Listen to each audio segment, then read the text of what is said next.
Hey everybody, how's it going? And before we start today's video, I just want to ask that you go down to the link in the description box and become a member of the Firearms Policy Coalition. These guys are fighting every single day for our Second Amendment rights, which are under attack like never before. These guys are using every resource possible to try and protect our liberties.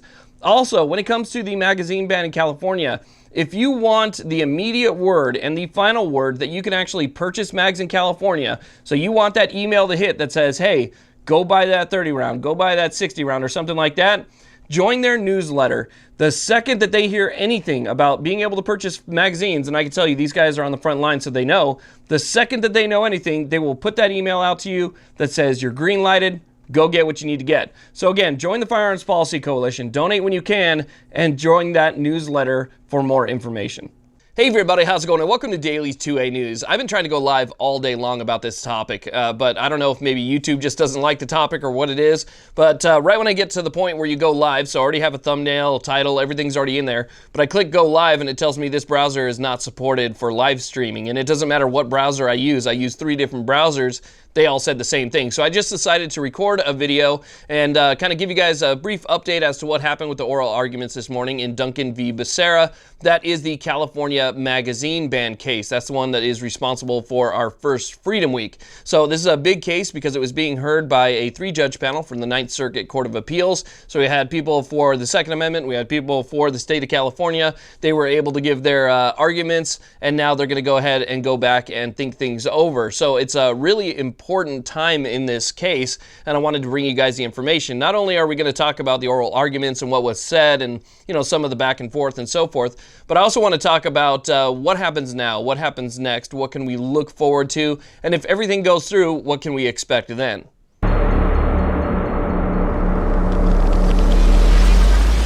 Now, the video for the oral arguments that happened live this morning is still available here on YouTube, so I'll link that down below, and I suggest you watch it. If you can put aside an hour of your time to watch this, even if you really don't understand all the legal mumbo-jumbo that's being said, it's still a good learning experience to be able to sit there and watch and see how your Second Amendment rights are being defended. So you can see the arguments for the plaintiffs, you can see the arguments for the defendants, you can see the interactions between the 3-judge panel of the 9th Circuit, and also get kind of an idea as to where those judges stand on this case as well, based on the different questions that they're asking each person. So each attorney, as they speak or give their argument, is asked a series of questions by the 3-judge panel, and you can kind of get an idea for which way that they might be leaning. But again, that might be me because I'm a little bit skewed, so I'd watch it for yourself and, you know, get your own idea as to which way they might be leaning in this particular case. So the first person to give their arguments was the attorney for Xavier Becerra, so basically the state of California.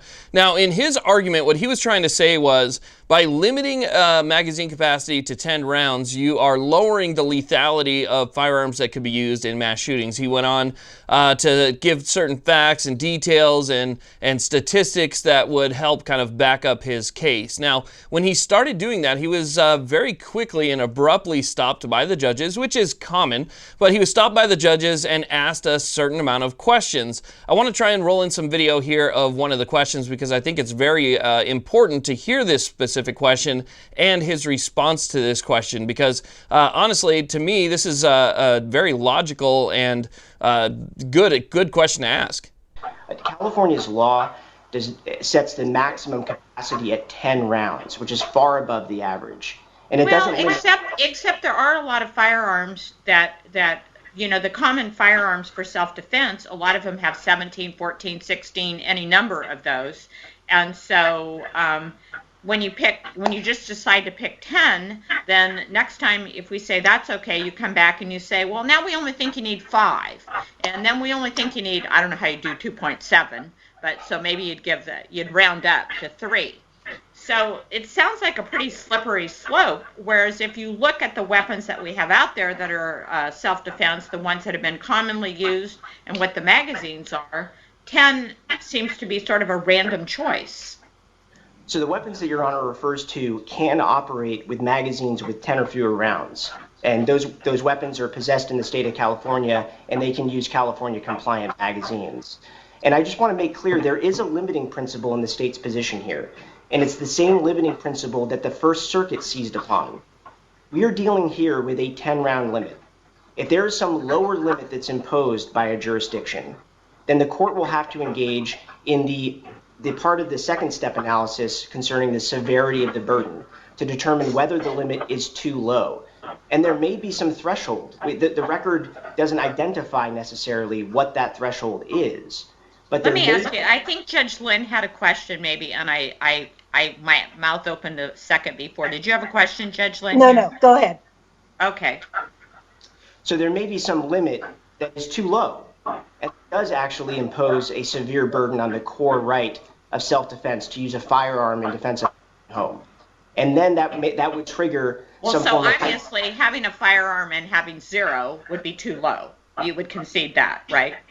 The court in Jackson seems to make clear that there is some right to magazines that are necessary to operate firearms. So if a magazine limit is set at 0, then I guess a semi-automatic firearm would only be able to fire the round that's chambered. So it'd be a 1-round shot. I think that might be too low. So you can see right there from the questions and comments that the judge was definitely concerned that we could be heading down a slippery slope here, which is what a lot of us have been saying for a long time. If the government steps in and says, hey, 17 rounds is too many, 15 rounds is too many, we're going to limit you to 10, what's to stop them in the future from saying, well, now we feel that 10 is too many, so we're going to limit you to 8, 7, 5, 3, 1, whatever the case is. You know, what's to stop that same argument from going through? What's interesting here is that the attorney wasn't even willing to concede that 0 rounds was too much of a limit. He kind of backpedaled on that one a little bit.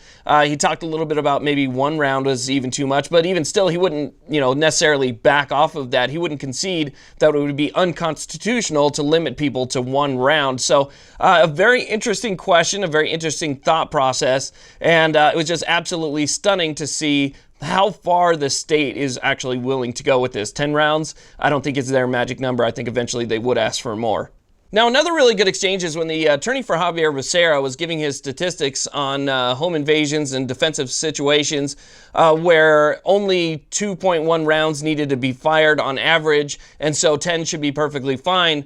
The judge again stepped in and said, well, it's not always one person coming into somebody's home. There's not always one attacker or one assailant. What if multiple people come in at multiple times and you have, have to face something that's much larger than just a one-on-one type of confrontation? And I'm paraphrasing here, but that's kind of what she was trying to get at. Interestingly enough, the attorney for California said, well, a person could own as many 10-round magazines as they would like, and so they could essentially have access to other magazines that held more ammunition, and they would be able to reload. Now, the interesting thing that I thought about that particular one, because that was his answer to her question about multiple assailants, is if it's 1 o'clock in the morning and I'm asleep in bed with my boxers and I grab a firearm, it's going to take me 2 hands to properly manipulate that pistol, right? So if I pick up a pistol and I need to rack the slide or I have a malfunction or something like that, I need 2 hands in order to do that. Maybe I have a flashlight and the other hand is occupied with the flashlight. Where exactly am I going to hold that extra 10-round magazine if the situation deems to be a little bit tougher than I thought it was and it's going to require more than 10 rounds? Where am I going to have that extra one? I suspect you just want me to run back in the room and grab another one, or run back into my safe and grab another one. No, having the ability to have ammunition on hand already loaded in the pistol so that you can handle whatever scenario happens to be in front of you without having to go get something else, that's the better scenario for self-defense and better scenario for the homeowner. So his argument that you could have multiple magazines is kind of pointless when you don't have a way to carry them. Large capacity magazines were designed for military applications, to fire as many rounds as possible, to kill and disable as many enemies as possible in the battlefield. The evidence there's evidence of that people at home, if you have a home invasion, that it doesn't necessarily mean that, as a homeowner, that you're, number one, a great shot, and number two, that it's only going to be one person involved in the home invasion and that you're only facing one gun.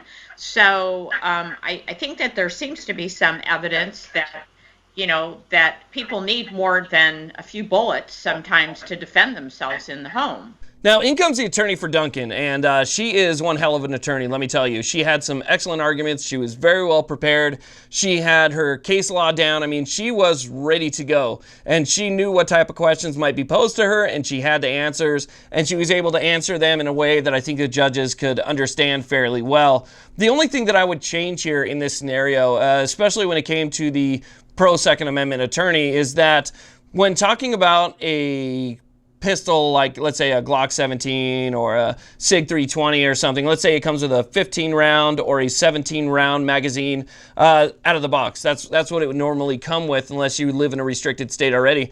Instead of calling those magazines large capacity magazines, I would refer to them, and I would ask for them to be referred to as standard capacity magazines, because the magazine that is designed with the firearm, the one that was actually designed to be sent out to everybody else that's not restricted, is the standard capacity. And so by referring to a 15 round or a 17 round magazine as large capacity, you're not really doing it justice, because that's not a large capacity magazine. That's the standard capacity magazine. If I was to put a 50 round drum magazine on that, that might be a large capacity magazine. You know, it wasn't necessarily made or designed with the firearm. It was designed after the firearm was already made to extend the standard capacity.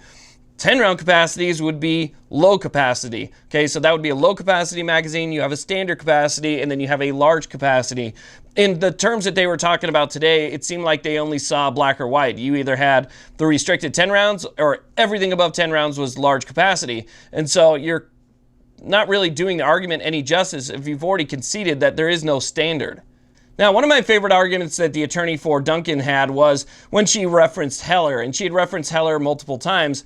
DC versus Heller is a handgun case where DC was trying to ban handguns, and the government was saying, well, we're not banning the Second Amendment, we're not banning firearms altogether, because you still have options, one of those options being a long gun. But a long gun wasn't necessarily the perfect choice for self-defense, and so in the opinion for Heller, they said that anything that was, you know, in common use for lawful purposes like self-defense should be protected under the Second Amendment. And since it's already been determined that magazines are protected under the Second Amendment, banning something because you simply have another option. Okay, so you basically ban anything above 10 rounds. You're banning something because you have another option, like a 10-round magazine, does not make it less unconstitutional. So you can't simply outright ban something because you have another option. Large capacity, or you know what they're calling large capacity, what I call standard capacity magazines, those are in common use by the millions, by the tens of millions, according to their stats, and they're in wide use for lawful purposes, and one of those purposes is for self-defense. So by using Heller and applying it to the magazine limitation or the magazine ban of anything that can accept more than 10 rounds, then it should already be kind of a slam dunk. And so for me, Heller fits this perfect. Now, she cited a bunch of other cases from lower courts and so forth, but still, I think that Heller was the best argument there, and she really hammered it out. I mean, she put her best foot forward here and was able to give a good argument. So now let's go ahead and talk about what could happen if it comes back either way. Okay, so here's what happens now. So you have the 3-judge panel from the Ninth Circuit. They're going to take all the information that they've collected over this time, including the arguments that they just heard this morning. They're going to essentially conference with each other and come up with a decision. That decision is whether or not it's unconstitutional or it's constitutional. So there's two ways that this can go. Either the state wins and the 10-round magazine ban is in place, or Duncan wins, in which case the 10-round magazine ban would be stricken down. Now, there are a couple other things that could happen after that, but that's the only two decisions that this 3-judge panel could make. So let's say, for instance, that the state wins, okay? The 3-judge panel comes back, says that we find that it's constitutional and so forth. Well, we could still appeal to a full panel of the Ninth Circuit. So we could appeal to an en banc panel of the Ninth Circuit, and if they still don't find things our way, then we could try and take it to the Supreme Court. It goes the same the other way. So if they side on the Second Amendment, so if they decide that 10-round capacity magazines are unconstitutional, and so they're not going to allow California to ban them, it's the same thing. California could come in and say, we want an en banc hearing, and so the entire Ninth Circuit would hear it. And then again, if they wanted to, they could take it from there up to the Supreme Court. So those are the two possible outcomes. Now, I know one big thing is people are going to ask, so if it comes down on our side, does that mean we'll be able to buy magazines right away? So if the decision comes down on our side, does that mean we can go out and buy magazines right away, just like we did with Benitez and the injunction? Well, probably not. There is a very good likelihood that they will issue an immediate stay, which means that they're trying to give time to the state to decide whether or not they want to appeal or follow this any further, because the state could still appeal to an en banc hearing, and then it can go on from there. So maybe they'll give the state a few months time to figure out what they want to do and try and prepare. They would do this either way. So depending on which way it would go, you know, everybody has time to put in their appeal to take the process a little bit further. Now, if California decides not to appeal and decides to leave the decision, then yes, it's not Freedom Week, it's Freedom Forever. That would be the end of it right there. That's it. Duncan V. Becerra is done. Duncan wins. So that's what would happen. But, you know, with California, they'll just spend taxpayer money all day long. There's a pretty good chance that they're going to appeal it. And so the stay would probably be there until the actual appeal went through.